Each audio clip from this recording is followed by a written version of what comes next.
हरे कृष्णा। श्री गुरुदेव को चरण दंडवत प्रणाम। से भक्ति दंडवत प्रणाम। हरे कृष्ण माता जी, दंडवत प्रणाम। सकल प्रभु माता जी चरण कोटि कोटि दंडवत प्रणाम।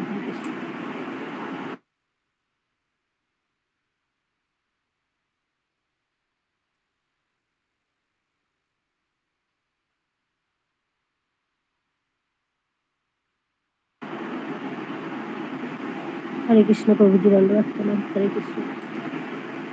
हरे कृष्णा। सभी भक्तों के चरणों में दंडवत प्रणाम। हरे कृष्ण प्रभु जी, दंड प्रणाम। सभी भक्तों को चरण दंडवत प्रणाम। दोनों प्रणाम।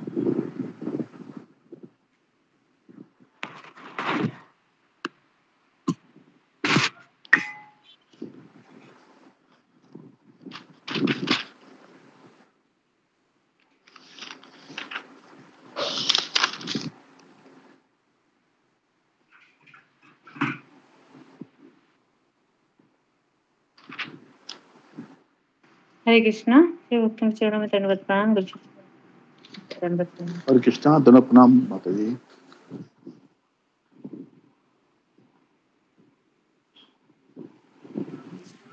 हरे कृष्णा। सभी भक्तों चरणों में दंडवत प्रणाम। हरे कृष्णा प्रभु जी, दंडवत प्रणाम। सभी भक्तों के चरणों में दंडवत प्रणाम। दोनों प्रणाम। सभी भक्तों के चरणों में दंडवत प्रणाम।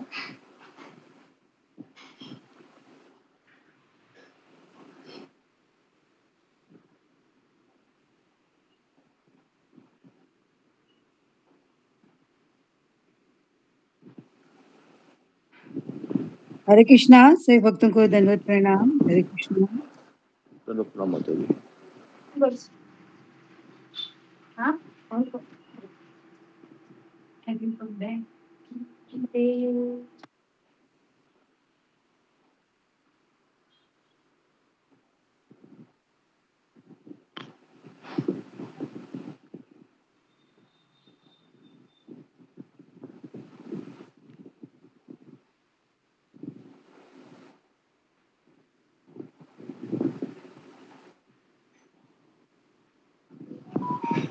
हरे कृष्णा। जसमिता माता जी। हरे कृष्णा।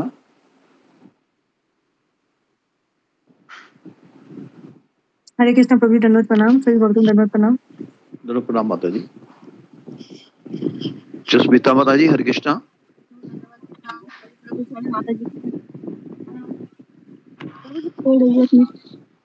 जी माता जी। नरसिंह आरती बोलिएगा। आप सो रहे थे?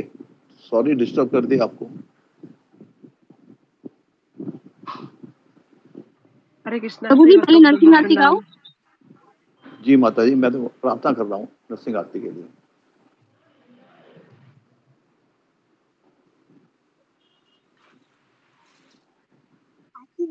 नमो विष्णुपादाय कृष्णप्रेष्ठाय भूतले श्रीमते भक्तिवेदांत स्वामी नामे नमस्ते सरस्वती देव गौरवाणी पूजाय विशेष शून्यवादी पाश्चात्य देशकाल। नमस्ते नरसिंहाय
अद्भुत सिंहा दलिता हिरण्यकशिपु केशवदूत नरहरि रूपा जय जगदीश हरे जय जगदीश हरे जय जगदीश हरे जय जगदीश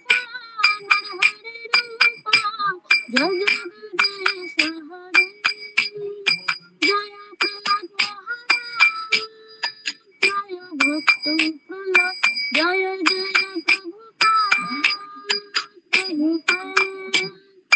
प्रभुपाद जय जय प्रभुपाद विघ्न विनाशक महाराज की जय जय भक्त महाराज की जय। धन्यवाद माता जी। 10 नाम अपराध भी बोल दीजिएगा माता जी।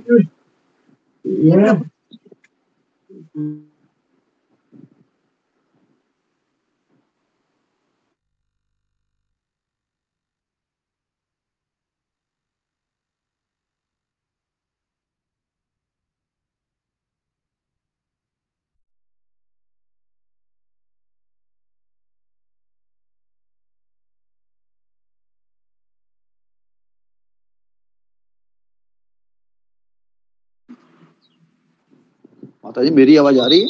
पत दिव्य नाम प्रचारकारी जो भक्त है उनकी निंदा करना। शिव आदि ब्रह्मा देवता के नाम से भगवान के नाम पे समान समझना। गुरुदेव की को अवज्ञा करना। वैदिक शास्त्र और वैदिक शास्त्र अथवा वैदिक शास्त्र अनुगामी शास्त्र की निंदा करना। भगवान के नाम में अर्थात अपराध करना। नंबर 6 भगवान के नाम सहित कल्पना समझना। नंबर 7 नाम बल पे पाप आचरण करना। 8 हरिनाम महामंत्र उच्चारण को वैदिक कर्मकांड के समान समझना। 9 श्रद्धाहीन व्यक्ति को भगवान के दिव्य नाम की महिमा का प्रचार उपदेश करना। भगवान के नाम पे पति पूर्ण विश्वास ना होना और उसकी अगाध महिमा श्रवण करने के बाद भी विषय आसक्ति बनाए रखना। यह है 10वां अपराध। प्रभु जी भूल हो गए तो क्षमा कर दीजिए। धन्यवाद माता जी। अब कल के बारे में बता दीजिएगा। कल 20वां श्लोक बोला था गुरु जी ने। जी प्रभु जी बोल रहे हैं।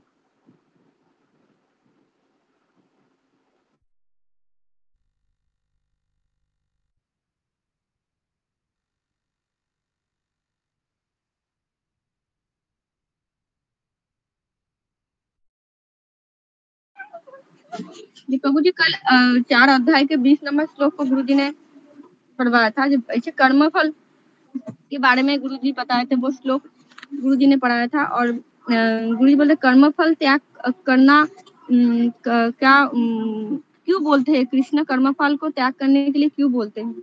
ये गुरु जी ने बताया था। और भगवान और एक पहला क्वेश्चन लिखा था, भगवान क्यों कर्मफल को त्याग करने के लिए बोलते हैं? फल की इच्छा उसका आंसर था फल की इच्छा फल की इच्छा जो जे संसार আমরা ভোগ করতে जैसे फल की इच्छा के लिए हम लोग जो संसार में भोग करते हैं, फल की इच्छा আমরা এক করিতে फल की इच्छा के लिए हम लोग एक शरीर धारण करके और एक शरीर में जाते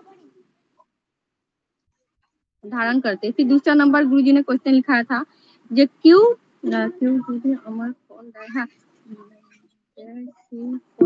अगर कोई हमें कर्मफल देते, मतलब अगर हमें मिलता है कर्मफल, तो उसको हमें क्या करना चाहिए?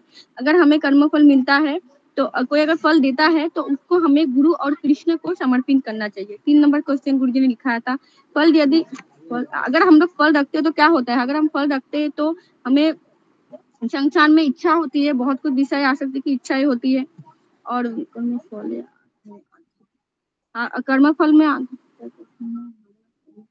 और जो और एक गुरुजी ने बताया कि हमने जो फल है ना, जो हमें जो फल मिलता है, हमें कृष्ण भावना में कर्म करना चाहिए। जो पूरा दिन हम कैसे कृष्ण भावना में रह के कर्म कर सकते हैं। जैसे हम कोई भी कर्म करते हैं वो कृष्ण को और गुरु को तो देते ही है। जो पूरा दिन हम कैसे कृष्ण भावना में रहे, जैसे हम लोग सुबह उठते हैं, मंगला आरती करते हैं, ज्यादा से ज्यादा भक्तों का संग करना और माला जाप करना, अपना भक्तिमय जीवन में रूटीन रखना, कृष्ण की कथा को श्रवण करना और कृष्ण की कीर्तन करना बताया था गुरु जी ने। और कृष्ण के लिए कर्म करना और हर चीज में धन्यवाद देना। माता जी ने कहा था, वो माता जी का नाम मुझे याद नहीं आ रहा है, भूल गई, उषा माता जी ने कहा था हर चीज में हमें भगवान को धन्यवाद देना चाहिए। जो भगवान हमें जैसा भी दिया है और जो भी हमें मिल रहा है उसकी हर चीज के लिए धन्यवाद। अगर कोई गलती हो गई तो उसके लिए हम क्षमा प्रार्थना करनी चाहिए। और जो कृष्ण भावना भावी जो व्यक्ति होता है वो कभी भी फल की आशा नहीं करता, क्योंकि उसको फल में कोई आसक्ति नहीं रहती। वो तो हमेशा उसको कृष्ण और सेवा और भक्तों में ही उनकी रुचि रहती है, फल की इच्छा या आसक्ति नहीं रहती है उसमें। और वो हर चीज भगवान के ऊपर छोड़ देता है। जो भी है जैसा है, भगवान ने मेरे लिए अच्छा ही सोचा होगा, और भगवान ने जो अच्छा सोच मतलब मेरे लिए जो भी अच्छा सोचा है वो देंगे, क्योंकि वो इसलिए उस फर्ज की आशा करता ही नहीं है भक्त।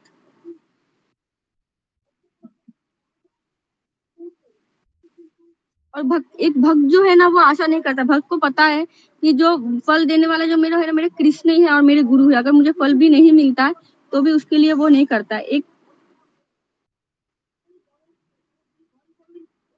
और मैंने इतना ही लिखा है प्रभु जी, तोड़ तोड़ के जितना भी लिखा है। अगर गलती बहुत हो गई तो क्षमा कर दीजिएगा। धन्यवाद माता जी, धन्यवाद। हरि बोल माता जी, बहुत सुंदर है। हरे कृष्णा सभी भक्तों के चरणों में दंडवत प्रणाम। धन्यवाद हरे प्रभु जी। कृष्णा से भक्तों को दंडवत प्रणाम। हरे कृष्णा, दंडवत प्रणाम सभी को। हरे कृष्णा। दंडवत प्रणाम सभी भक्तों के चरणों में, दंडवत प्रणाम। हरे कृष्णा सभी भक्तों के चरणों में दंडवत प्रणाम।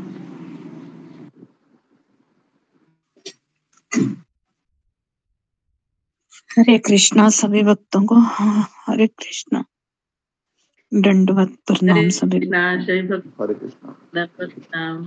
प्रभु जी के चरणों में मेरा दंडवत प्रणाम। हरे दंडवत प्रणाम माता जी, हरे कृष्णा।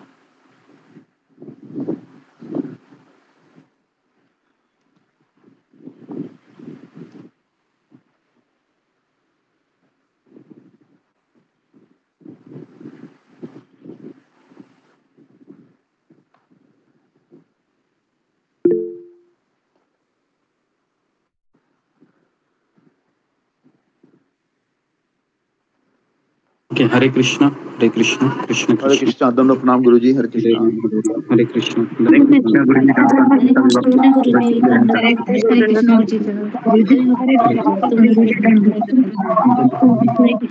कृष्णा गुरु जी, हरे कृष्णा जी हरे कृष्णा।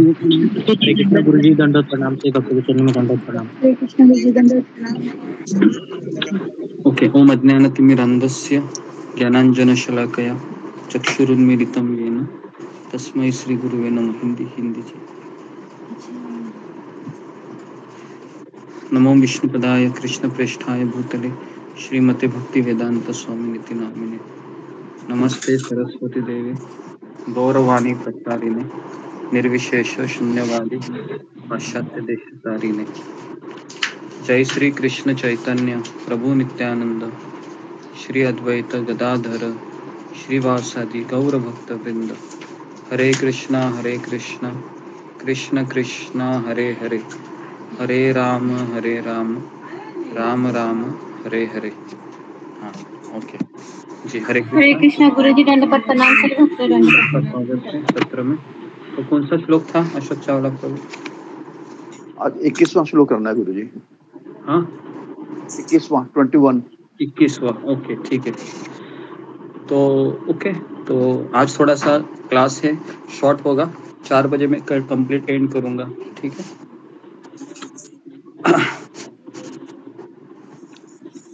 जी।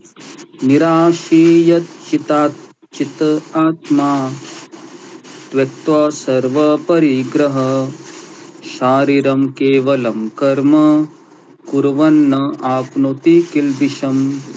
निराशीयचित आत्मा त्यक्त्वा सर्वपरिग्रह शारीरं केवलं कर्म कुर्वन्न आप्नोति किल्बिषम्। निराशीयचित्त आत्मा त्यक्त्वा सर्वपरिग्रह शारीरं केवलं कर्म कुर्वन्न आप्नोति किल्बिषम्। जी। तो अगर कोई पढ़ना चाहेगा तो पढ़िए, फिंगर को रेज कीजिए। अशोक चावला प्रभु, आप नाम लीजिए।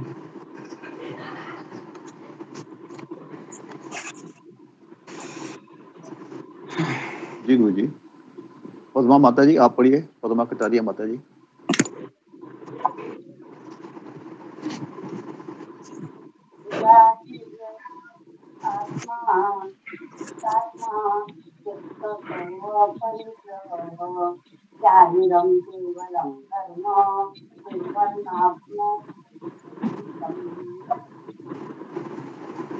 इसको बंद करो। धन्यवाद माता जी। हरे कृष्ण। ममता पाल माता जी, हरे कृष्णा। हरे कृष्ण। गुरु जी के चरण दंडवत प्रणाम, सेवक तुलसी चरण दंडवत प्रणाम। हरे कृष्ण गुरु जी निराशी सभी भक्तों को दंडवत। निराशीयत चितात्मा व्यक्त सर्व परिग्रह शारीरम केवलम कर्म कुर्वन् अपनोति क्लेशम।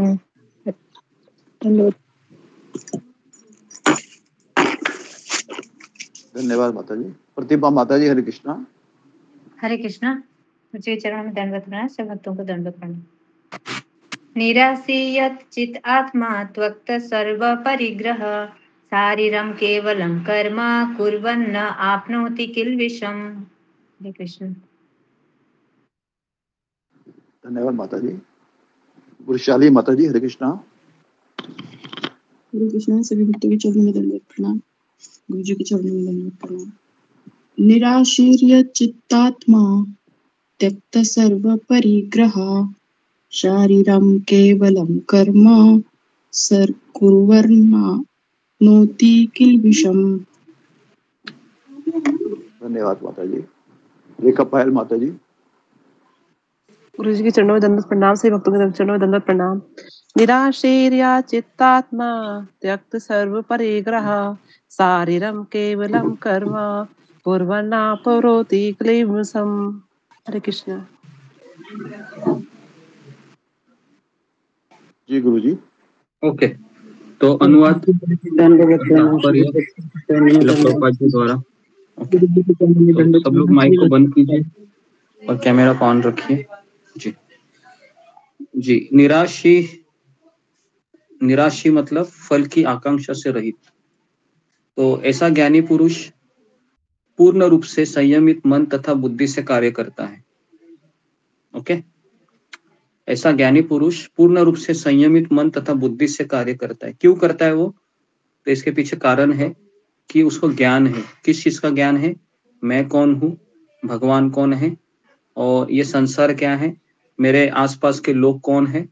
ये जब मैं बाहर जाता हूँ मेरे घर से, जब मैं दुकान में जाता हूँ, लोगों से मिलता हूँ, ट्रेन में बैठता हूँ, तो उसको सब पता होता है कि मैं क्या कर रहा हूँ। तो इसलिए वह संयमित मन और बुद्धि से कार्य करता है ना। वो मन का मौजी नहीं होता है। जैसे कुछ लोग होते हैं मन मौजी कहते हैं, जैसे उनका मन कहे करते रहते, तो वो मन मौजी नहीं होता है।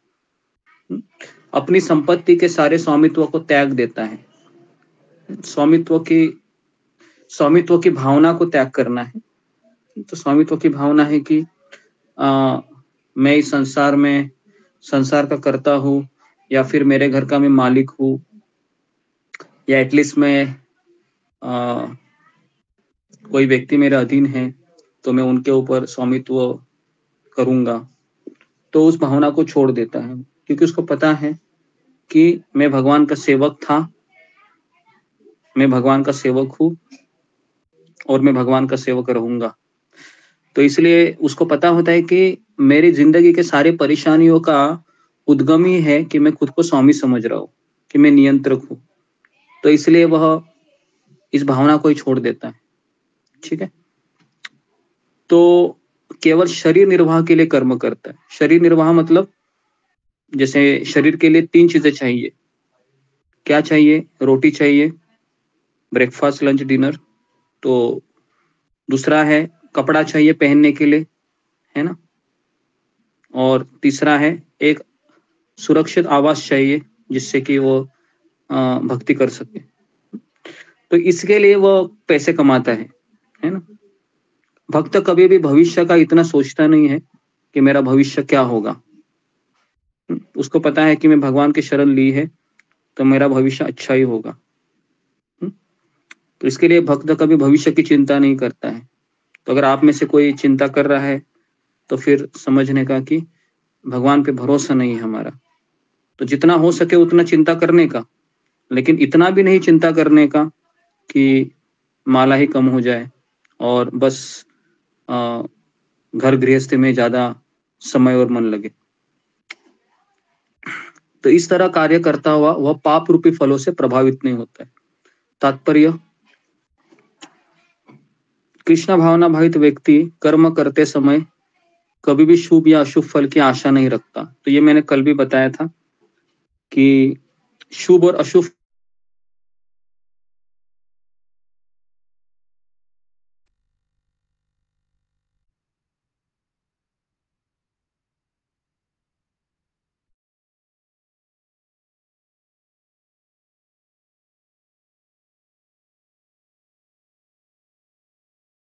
हरे कृष्ण बंद हो गया था। ओके, तो कौन मुझे बताएगा कि कृष्ण भावना भवित व्यक्ति शुभ और अशुभ फल की आशा नहीं रखता है? बताइए, फिंगर को रेज कीजिए। ये मैंने आज सुबह ही बताया था वैसे भी, और कि वो आशा नहीं रखता है, उसके जीवन में परेशानी आई, दुख आए, फिर भी वो निश्चिंत रहता है। ओके जी, सुजाता।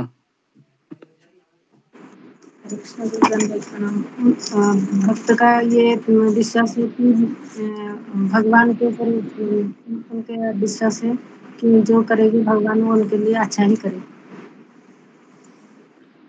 ओके जी, नेक्स्ट।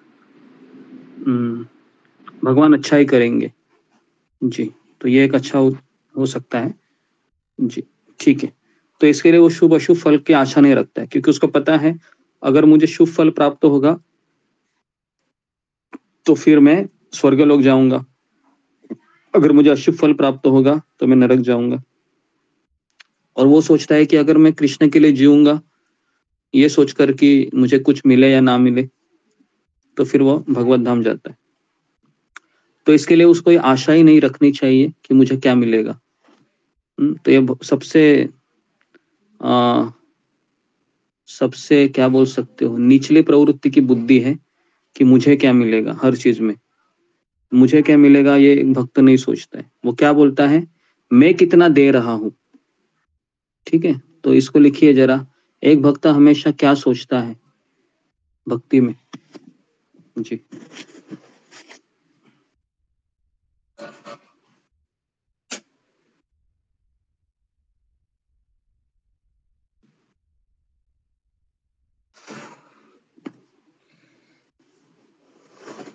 जी लिखिए, एक भक्त हमेशा क्या सोचता है जी। तो इसको आप लिखिए कि भक्त ये नहीं सोचता कि मुझे क्या मिलेगा, भक्ति में मुझे क्या मिलेगा।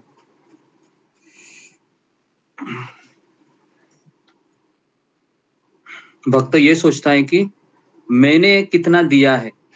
मैं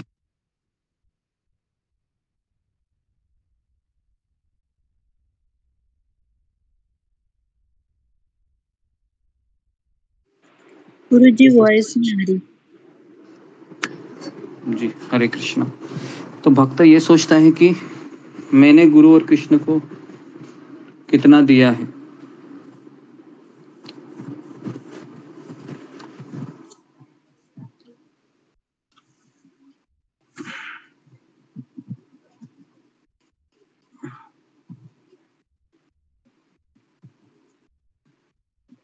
जी, तो हम में से कितने लोग ये सोचते हैं भक्ति में कि मुझे भक्ति में क्या मिल रहा है? फिंगर को रेस कीजिए। आप में से कितने लोग सोचते हैं ऐसे कि मैं भक्ति मार्ग में आया हूं, मुझे क्या मिला है? सच सच बताइए, कि अगर आप ऐसा सोच रहे हैं कि मुझे क्या मिल रहा है या फिर मुझे क्या फायदा हो रहा है? 3-4 लोग हैं जी, क्या सोच रहे? रूबी कुमारी।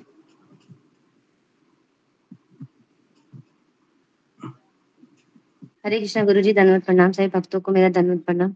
गुरुजी, मैं कंपेयर करती हूँ, जब मैं आध्यात्मिक जगत में आई थी तो मैं पीछे का जब देखती हूँ और अभी का देखती हूँ तो डिफरेंस देखती हूँ कि मेरे में क्या परिवर्तन आए हैं।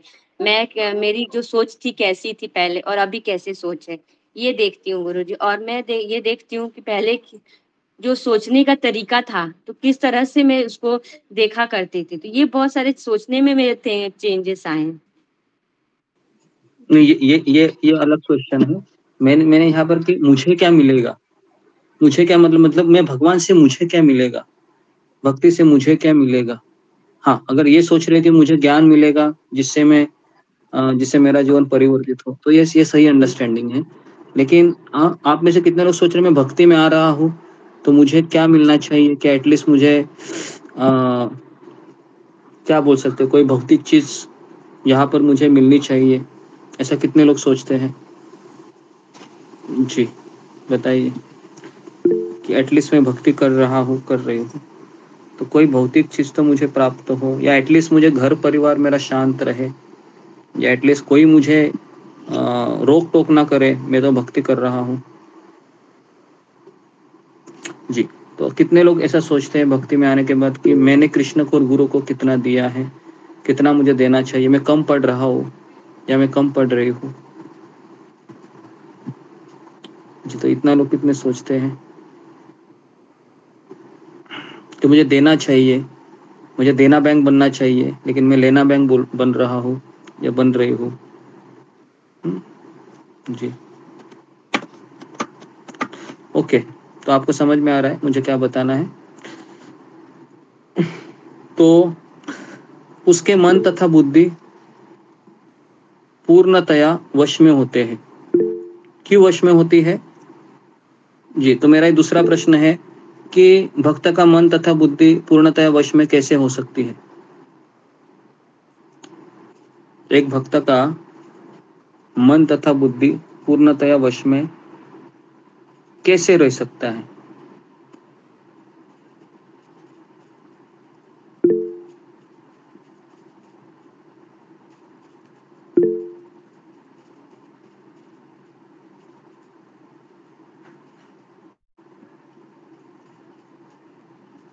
जी बताइए कैसे रह सकता है एक भक्त का मन तथा बुद्धि पूर्णतया वश में?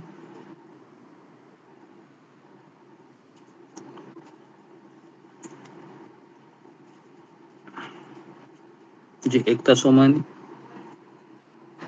हरे कृष्णा गुरु जी, दंडवत प्रणाम। गुरु जी, मेरे को लगता है कि उसको ज्ञान हो जाता है कि मैं कौन हूँ, भगवान कौन और प्रकृति क्या है, उसका पूरी तरह ज्ञान होता है, उसके लिए उसका पूरी तरह मन और उसका जो बुद्धि है वो मन और बुद्धि उसका अपने आध्यात्मिक गुरु को समर्पित करता है, इसके लिए उसका मन बुद्धि वश होता है।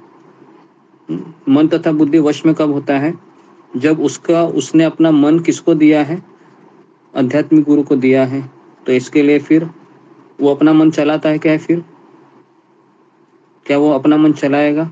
अगर उसने अपना मन गुरु को दिया है तो वो नहीं चलाएगा, बराबर है? वो चलाएगा क्या? अगर उसको कहा जाए कि अभी आपको शाम होने के पश्चात कीर्तन करने के लिए जाना है, और उसके मन में विचार आ रहा है कि मुझे अभी मेरे घर जाना है, तो किसकी बात सुनेगा वो? फिर वो वहाँ पर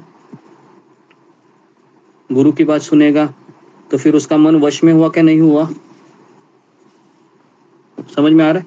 उसका मन वश में हुआ, क्योंकि उसके मन में कोई फिर वो दूसरी चीज करनी ही नहीं है उसको कि घर जाना है, उसको पता है कि मुझे तो इनको फॉलो करना है, तो इसके लिए उसका मन वश में होता है। तो मन वश में करने का अर्थ क्या है? मन की ना सुनो, ठीक है, ब्रैकेट में लिखिए, मन की ना सुनो या मन को ना कहो। मन को ना कहो, जितना हम मन को ना कहेंगे समझने का कि उसका मन वश में हो गया है। लिखिए उसको, इस सेंटेंस को भी लिखिए, जितनी मात्रा में हम अपने मन को ना कह रहे हैं, ना ना ना ना सफलतापूर्वक, उतना उसका मन वश में होता है। और जितना वो अपने मन को हाँ हाँ हाँ हाँ करता है, उतना उसका मन उत्तेजित होता है।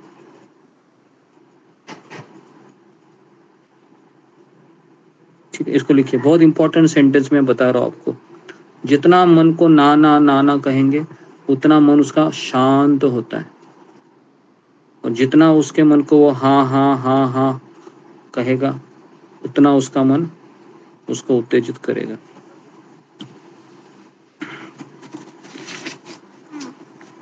ठीक है, तो हम में से कितने लोग ऐसे हैं कि जो हमेशा मन में विचार आए तो हाँ करते हैं और तुरंत एक्शन लेते हैं? आप में से मन में कोई विचार आया और तुरंत एक्शन ले लिया कि हाँ यही सच है या ये ऐसा ही होना चाहिए, करते हैं ऐसे? बहुत लोग करते हैं। तुरंत मन में विचार आया, हाँ चलो करना चाहिए, बराबर जी। और फिर करने के बाद कितने लोग उसको पछताते भी है, अरे मैंने तो ठीक से सोचा नहीं, मैं सोचना चाहिए था या एटलीस्ट पूछना चाहिए था। ठीक है, तो ये भी होता है सबके साथ जी। तो ओके, तो आगे बढ़ रहा हूं मैं अभी। वह जानता है कि वह भगवान का भिन्न अंश है, अतः अंश रूप में उसके द्वारा संपन्न कोई भी कर्म उसका न होकर उसके माध्यम से भगवान के द्वारा संपन्न हुआ होता है। तो वह जानता है कि वो भगवान का भिन्न अंश है। वो ये नहीं सोचता है कि मैं किसी का पिता हूँ, किसी का पति हूँ, किसी की पत्नी हूँ, किसी का बेटा हूँ, किसी की बेटी हूँ। ये उसको पता होता है, लेकिन उसको ज़्यादा उसका फोकस उसमें होता है कि जब तक ये संसार है तब तक मेरे रिश्ते हैं, जब तक ये संसार से मैं चला जाऊंगा तो फिर ये मेरा रिश्ता नहीं होगा। तो इसलिए जो उसका परमानेंट रिश्ता है, जीवेर स्वरूप होए कृष्ण नित्य दास, वहाँ पर वो ज़्यादा फोकस करता है। मैं सेवक हूँ, मैं सेवक हूँ, मुझे प्रवचन सुनना है, मुझे माला करनी है, रामनवमी आ रही है, राम जी की कथा सुननी है। तो इस तरह से वो कथा में अपने मन को डुबाता है। ठीक है, तो इसके लिए उसको पता होता है कि मैं अंश हूँ, तो मेरे सारे कर्म है वह भगवान के द्वारा सैंक्शन होते हैं। जब हाथ हिलता है तो वह स्वेच्छा से नहीं हिलता, अपितु सारे शरीर की चेष्टा से हिलता है।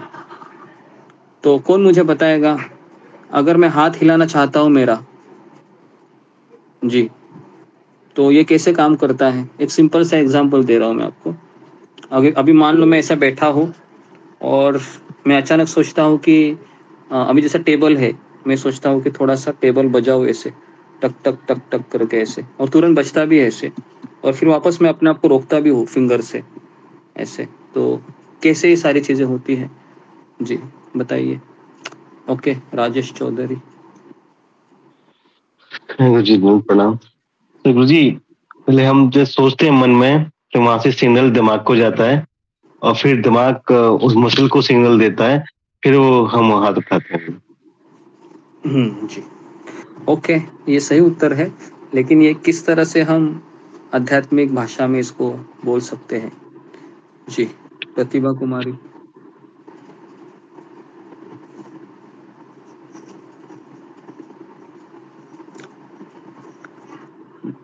ये हम भी यही बोलना चाहते थे गुरु से, जैसे राजेश यही प्रभु बोलना ने। चाहते हैं, ओके। इसके अलावा और कोई क्या अलग किसका है मनोभाव जी?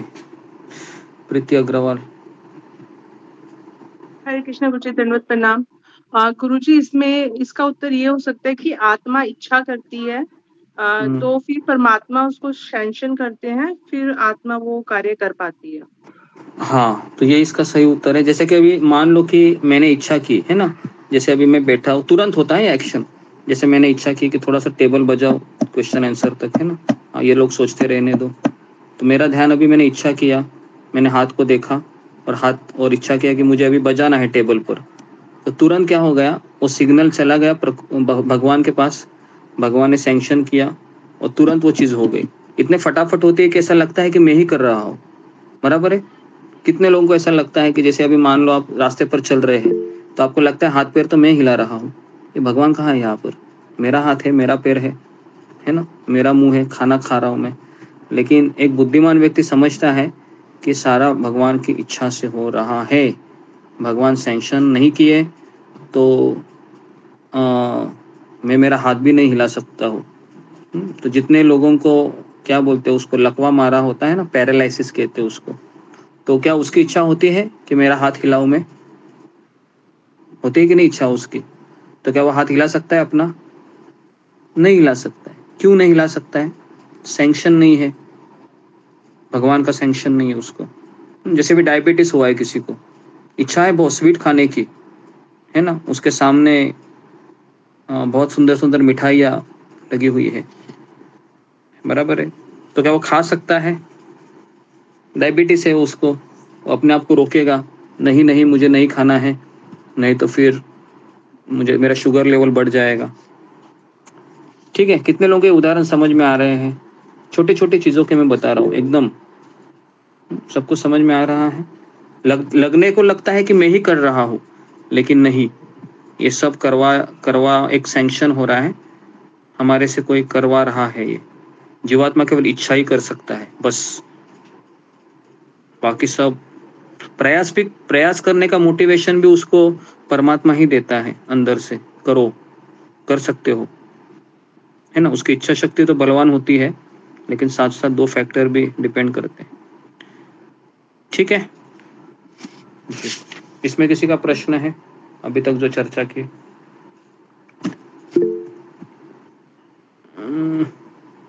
जी, परवीन शाही। हरे कृष्णा गुरुजी, दंडवत प्रणाम। सभी भक्तों को मेरा दंडवत प्रणाम।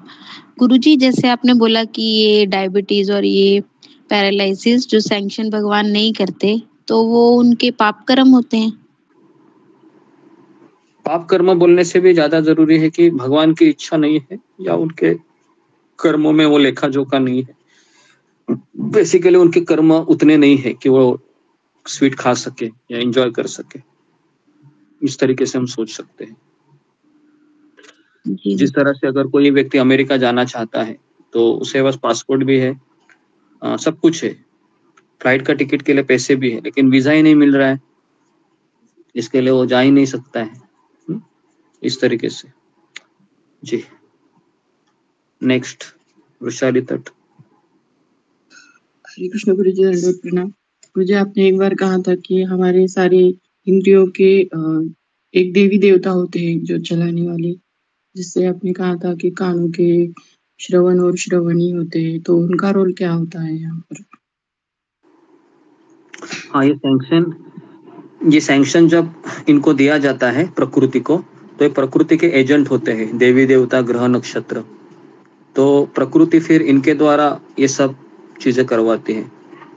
जैसे मान लो कि अभी मेरी आंखें हैं, मेरे आंखों को मुझे पलकना है, ऐसे ऐसे, है ना, बंद चालू करना है, तो उसके ऊपर भी एक अधिष्ठाता देवता है ना, उस देवता की परमिशन से होता है। लेकिन वो परमिशन देवता वह दुर्गा देवी से लेता है वो, तो ये दुर्गा देवी के एजेंट के रूप में हम देख सकते हैं, देवी देवता।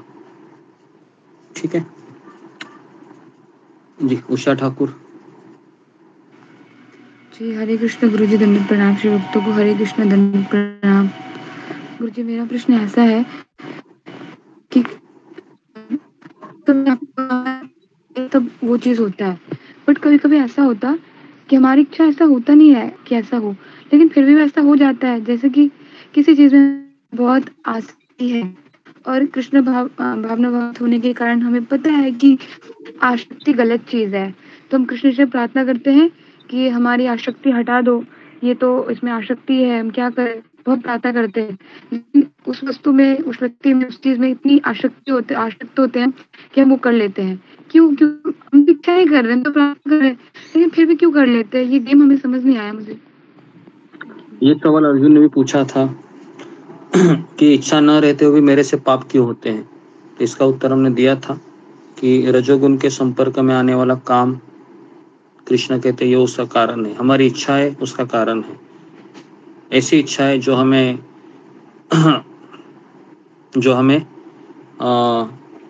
इस संसार के प्रति आकर्षित करती है। तो ऐसी इच्छाओं को हमें हमारे भीतर पोसना नहीं चाहिए, उसको निकाल कर फेंक देना चाहिए। ये तभी हो सकता है कि जब हम वापस वही चीज़ आ गए, जब हम अच्छे से हमारी साधना करेंगे, शक्ति वही से मिलती है ना बोलने की। कई लोगों को, कितने लोगों का ऐसा होता है कि मुझे पता है कि क्या करना चाहिए, लेकिन मुझसे होता नहीं है वो। ये कितने लोगों का प्रॉब्लम है। सब पता है, गीता क्लास में रोज सुनते भी हैं, लेकिन क्या करें, कर ही नहीं पाते हैं हम। या उस समय से क्या हो जाता है कि ऐसा लगता है कि मेरे ज्ञान के ऊपर किसी ने पर्दा डाल दिया हो, सब भूल जाता हूं मैं। तो ये हम सबका प्रॉब्लम है, ऐसा नहीं है। तो उस समय हम क्या करें फिर? उस समय फिर जब वो चीज़ हो जाती है तो अपने आप को समझाइए, अरे मैंने ध्यान देना चाहिए था, मैं खाली फुकड़ इतना भड़क गया, और फिर अभी क्या मेरे बारे में सोचेंगे अभी। तो कोई बात नहीं, लेकिन तो इस तरह से होता रहेगा जब तक हमारी साधना अच्छे से नहीं है, हमारी शरणागति अच्छे से नहीं है, तब तक फिर भीतर से वो शक्ति नहीं आएगी ना बोलने की।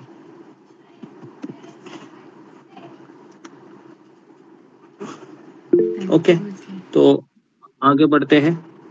नेक्स्ट जी जस्मिता पत्रे।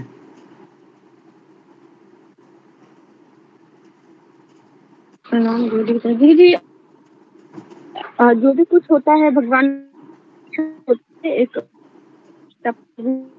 अगर हम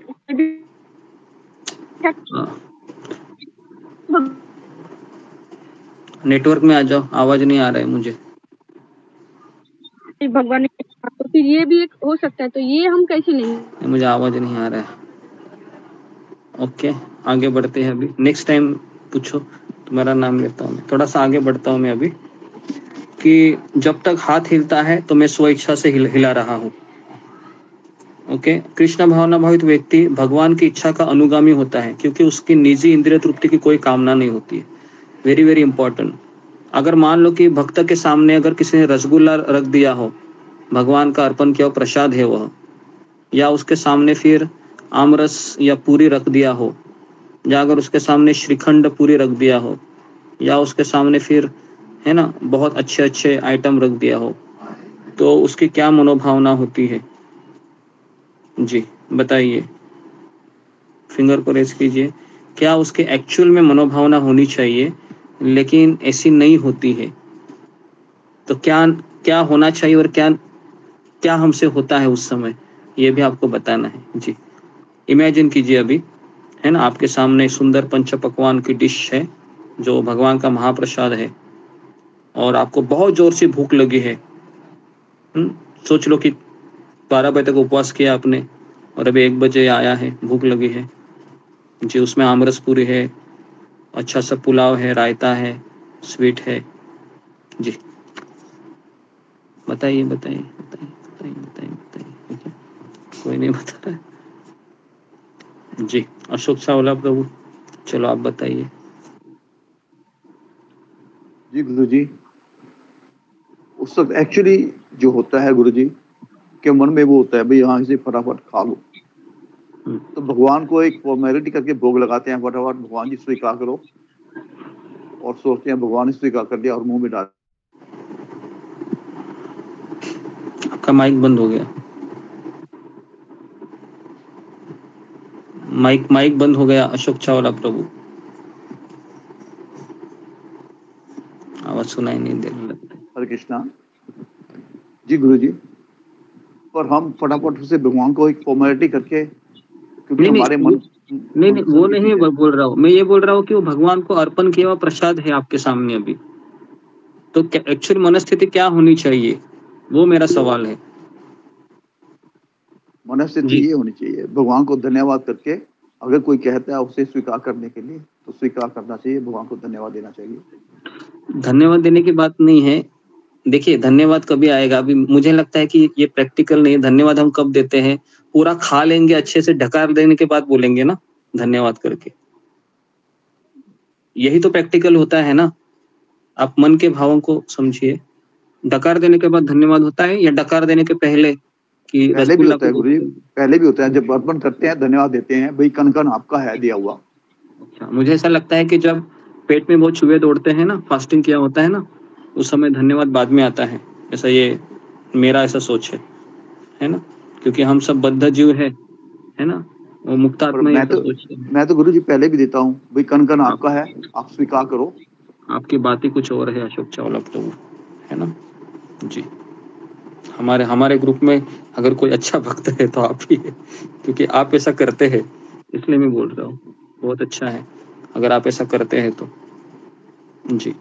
तो अधिकांश भक्त हैं जैसे मैक्सिमम ऐसे होता है कि मैं उस पर टूट पड़ूं, उसको खा लूं, और खाते के समय में ये भी देखूं उस समय कोई भक्त ना आ पाए ताकि सब मेरे पेट में जाए, ऐसा भी मनोवृत्ति होता है कभी कभी ठीक है। देखिए अभी ये सब ये प्रैक्टिकल बोल रहा हूं मैं, आप बोलेंगे नहीं ऐसा करते हम, ये है वो बात ठीक है, लेकिन एक्चुअल में हमारे वास्तविक उस समय मनोभाव यही होता है। लेकिन एक्चुअल मनोभाव क्या होना चाहिए? एक्चुअल ये होना चाहिए कि ये प्रसाद है, ये प्रसाद है, ये है मेरा भोग करे। मतलब ये प्रसाद कृष्ण है, ये कृष्ण है, ये मेरा भोग करे। मतलब मैं जब मैं जब इसको अपने जीवा पे रखूं तो ये प्रसाद, ये क्या बोल सकते हैं, प्रसाद ये मेरी सेवा को स्वीकार करे। समझ में आ रहा है मैं क्या बताना चाह रहा हूं?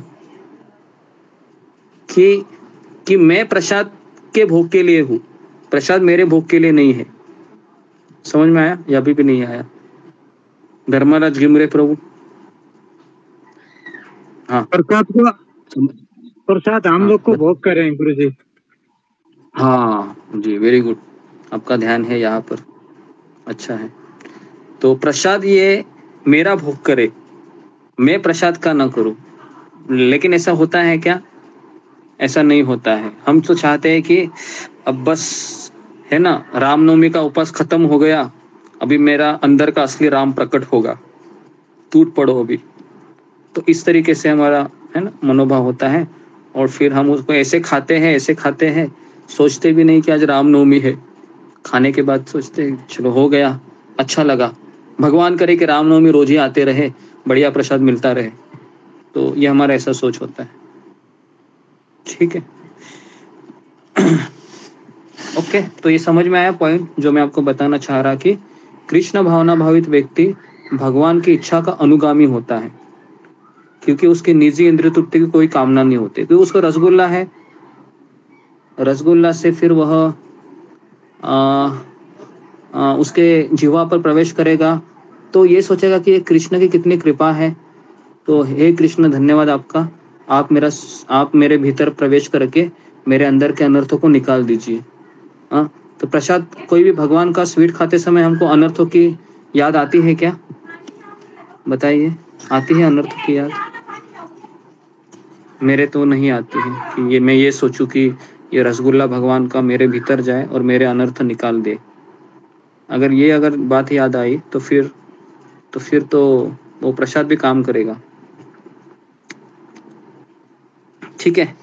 तो आप बोलोगे कि ये तो बहुत बड़ी सोच है, बाप रे, पता नहीं ये सोच होने के लिए कितने जन्म लेने पड़ेंगे। कितने लोगों को ऐसा लगता है ऐसी सोच के लिए कितने जन्म लेने पड़ेंगे मुझे, पता नहीं ये कब होगा, है ना? हाँ, मुझे भी पता है ऐसा ही आपके मन में होगा भाव। कि सही मैंने भाव को पहचाना ना आपके, कि आप ऐसा ही सोच रहे होंगे, कितने जन्म लेने पड़ेंगे मुझे ऐसा सोचने के लिए भी कि मैं रसगुल्ला को खाऊं और फिर ये सोचूं कि ये रसगुल्ला मेरे भीतर प्रवेश करके मेरे अंदर के अनर्थों का है ना साफ सफाई करे जी। लेकिन एक्चुअल सोचना। ओके, आगे बढ़ते हैं। अभी वह यंत्र के एक पुर्जे की भांति हिलता डुलता है। जिस प्रकार रख रखाव के लिए पुर्जे की तेल और सफाई की आवश्यकता पड़ती है, उसी प्रकार कृष्ण भावना भावित व्यक्ति कर्म के द्वारा अपना निर्वाह करता रहता है, जिससे वह भगवान की दिव्य प्रेम भक्ति करने के लिए ठीक बना रहे। अतः वह अपने प्रयासों के फलों के प्रति निश्चेष्ट रहता है। पशु के समान ही उसका अपने शरीर पर कोई अधिकार नहीं होता, क्योंकि ये शरीर किसका है? तो अगर पत्नी कहेगी कि ये शरीर मेरा है तो वो शरीर उसका भी नहीं होता है ना? अगर कोई पति है, काम करने जाता है फैक्ट्री में 8 घंटा, तो 8 घंटा शरीर उसका नहीं होता है ना? तो ये शरीर, ये प्रकृति की देन है हमें, और ये समय के प्रभाव से हमसे प्राप्त होता है और वापस लिया भी जाता है।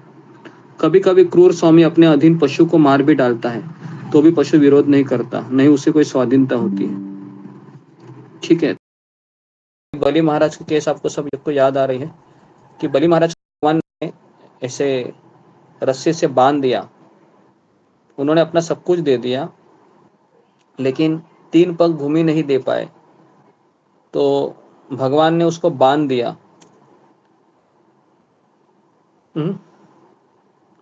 तो बलि महाराज ने क्या कहा? बलि महाराज ने कुछ नहीं कहा, हालांकि बलि महाराज ने अपनी ओर से सब कुछ दिया था भगवान को। तो अभी मेरा यहाँ पर सवाल है, बलि महाराज ने भगवान को क्यों नहीं कहा कि मेरे पास जो भी था मैंने आपको दे दिया और आपने मेरे साथ ऐसा घृणित कार्य क्यों किया कि आपने मुझे रस्सी से बांध के रखा है पशु के भांति? ऐसा क्यों नहीं कहा बलि महाराज ने? जी, फिंगर को रेस कीजिए। हालांकि वो कहना हम और आपको होते तो कह सकते थे, मैंने तो सब कुछ दिया, एक चवन्नी नहीं रखी मैंने, फिर भी आपने मुझे बांध दिया। जी, ओके, विशाली घावे।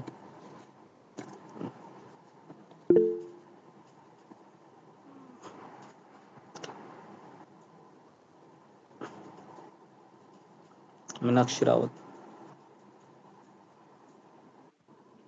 हरे कृष्ण गुरुजी, दंडवत हरे प्रणाम, कृष्ण सभी गुरुजी। भक्तों को दंडवत प्रणाम।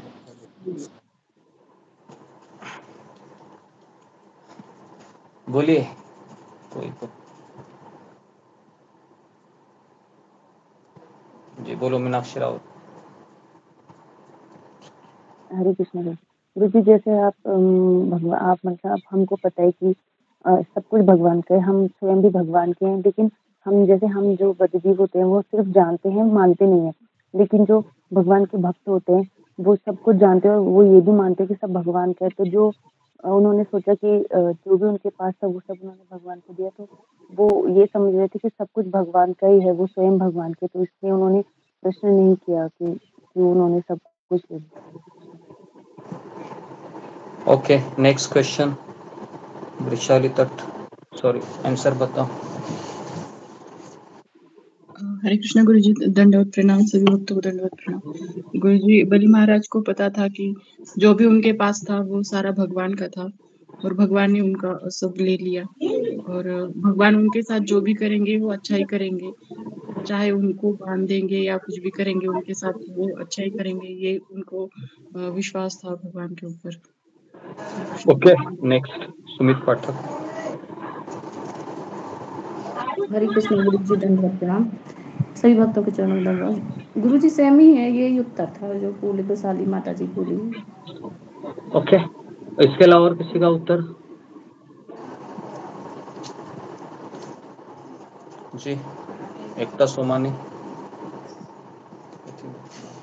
कृष्ण गुरुजी, दंडवत प्रणाम गुरुजी। गुरुजी, इसके साथ ये हो सकता है कि भगवान का भक्त है वो कभी भगवान से शिकायत नहीं करता। एक इसका सिंपल आंसर ये है कि एक सेवक को ये भी अधिकार नहीं होता है कि वह अपने स्वामी को ये कहे कि मैंने सब कुछ तो आपको दिया है करके। सेवक का भाव यही होता है कि जो भी स्वामी मेरे साथ करे वो मुझे मंजूर है।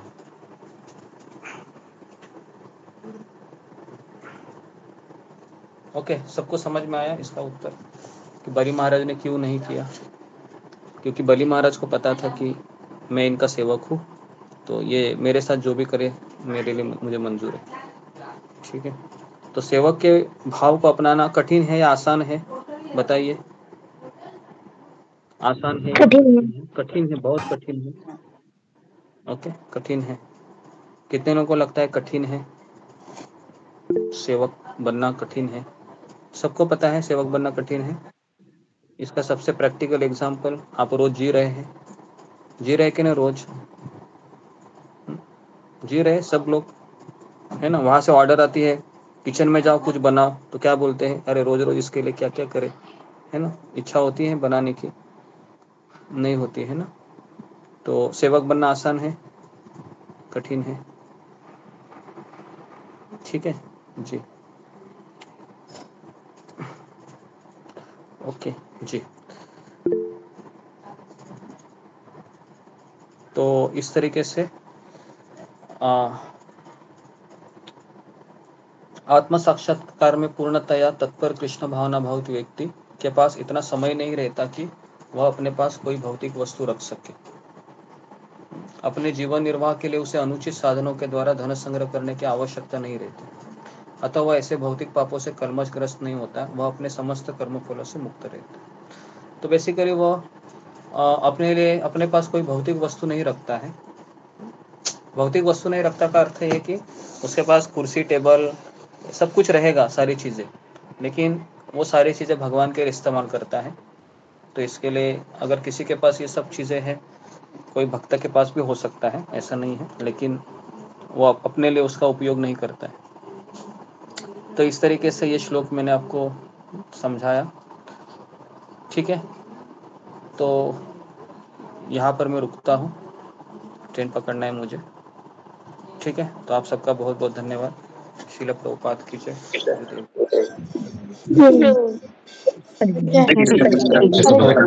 प्रणाम।